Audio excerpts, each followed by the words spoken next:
Good morning. It is day 9 of Vlogtober, which is October 9th, 2024. I'm sitting on my messy couch, drinking my coffee and working on my hat order. Today's agenda is I have to sew some bags. I'm supposed to be meeting a friend for coffee. Then I have to clean my couch. And I will be posting, I think, 2 videos today. One later I will record me doing my hexie blanket and how I do the English paper piecing, and I think I'll do a separate video for that because it might take a while. And then I do have some bags to make, and I will be uploading. I made gravy last night, so I will be posting a video on how I make my gravy. And then I will clean up all this because it's like the devil's glitter and I need to get it off my couch. Anyway, there's the hat. And we'll have more videos later. Little bit of a story. I have inherited all sorts of things from my Grammy and my aunt, my great aunt, and people from my community back home years ago.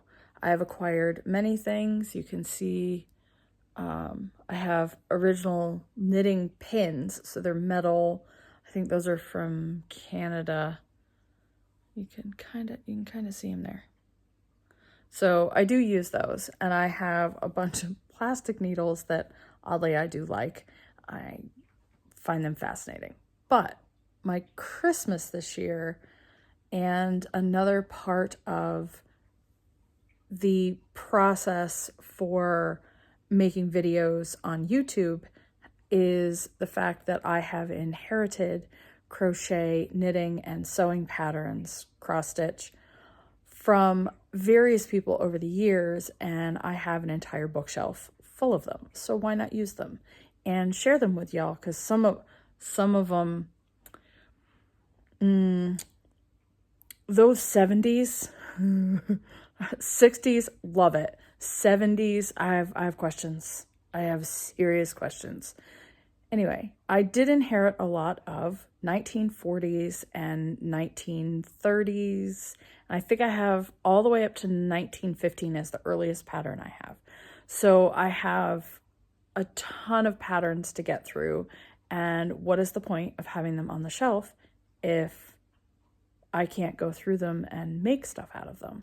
I'm hoping that if they have weird enough patterns that people might have trouble reading them, I might be able to decipher them so that it would make them even more modern, or I have not decided yet. That's one of my plans for this year.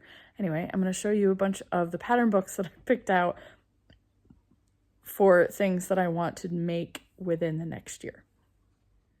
I have inherited a ridiculous amount of books from my Grammy and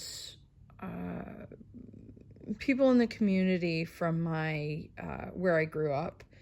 And I think I even have stuff from my great aunt. Anyway, I have all manner of crafts. I have an entire bookshelf down in my office that is behind a box of bags. So anyway, these are some of the ones that I pulled out that I wanted to look into. I am going to do more counted cross stitch, so I have all the supplies downstairs, and oh good lord, a cat. That is fantastic. I think that needs to be vilified or defiled with naughty stuff. We're gonna put a bookmark in that one. Anyway, I inherited, I think the earliest pattern I have is 1915, and that is a couple of crochet patterns. Anywho, I have cross stitch books. I'll be looking through these because I want to I do like kind of cross stitch, so I might try a couple of those patterns. This is a French. I don't read French.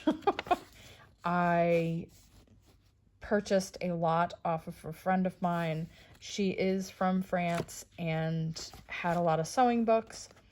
So I have those. I can follow the instructions. We'll be fine. If not, she, I'm sure, will answer any questions that I have on those. I have quilting patterns, quilting books. I have crochet books from, this one's from 1947, and it has fabulous sweaters, mittens, hats, doilies. There's a whole 105 crochet designs. The whole thing was 20 cents. It's a good sized book. I have edging books. That's not anyway, crocheted edging books from, I think this one 1945. This one is from 19. It is falling apart. I have to be very careful. I don't remember when this one, yes I do. 1942. Insane crochet edging. I have, this is, looks like 1960s. I don't have the edge on that. We'll get to it. We'll get to it. Check that out. That's a snowsuit.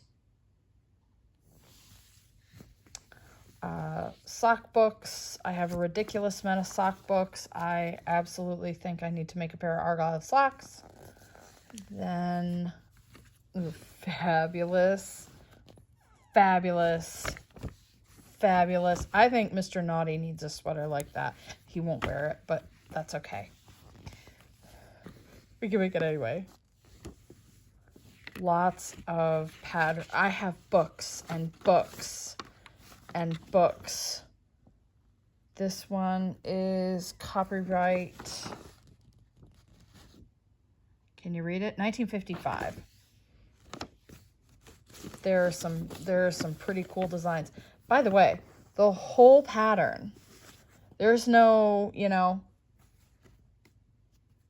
go to page whatever in the back and there's extra. Oh no, the whole pattern for the sweater is on one page.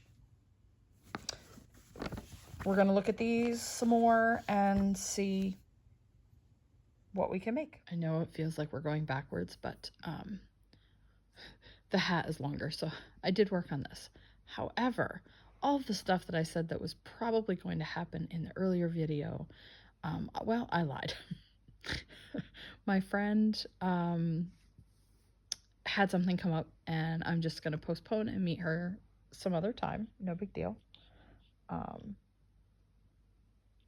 Then I did not end up going down to sew because I had, you know, normal human chores to do. So laundry, dishes, feeding gremlins and pixies, that type of stuff.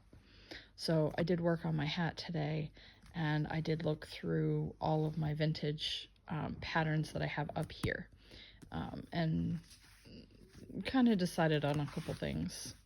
I definitely want to do this this counted cross stitch, so I'll get the supplies out later this week. I think I have enough to make Argyle socks, and I need to throw a crochet pattern in here. I also worked on my hexagon quilt and the English paper piecing, and I absolutely want to make everything in this pattern book.